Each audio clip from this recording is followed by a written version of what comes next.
A grand jury has declined to indict police officers after an investigation by Tennessee EACO's police agency into the violent arrest of a black man for alleged traffic violations, a district attorney said Wednesday.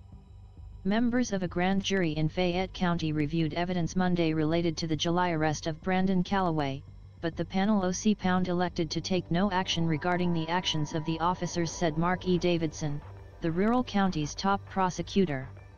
Calloway told the Associated Press in October that he was stopped because he was a young black man driving a nice car.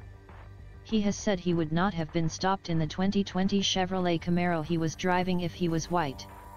Calloway was arrested by Oakland police and charged with disregarding a stop sign, speeding, disorderly conduct and evading arrest.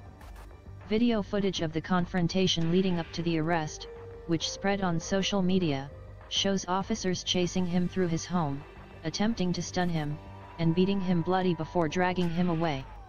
According to a police affidavit, Calloway drove through a stop sign about 7:30 p.m. on July 16.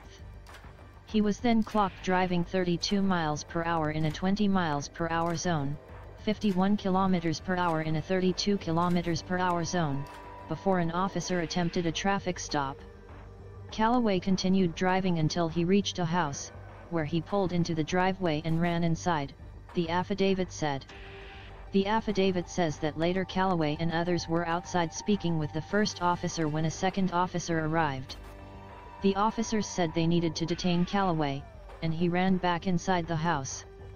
The officers kicked down the front door and followed Calloway upstairs, where he ran into a room and locked the door. Officers then kicked down that door, used a stun gun on him and began to hit him with a baton, the affidavit said. One police officer was placed on paid leave while the Tennessee Bureau of Investigation investigated.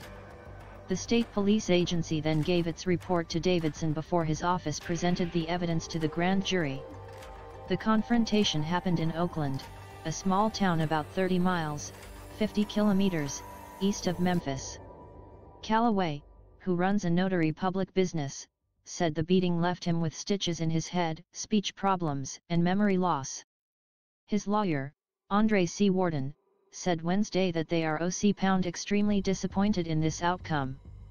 Warden said he hopes the U.S.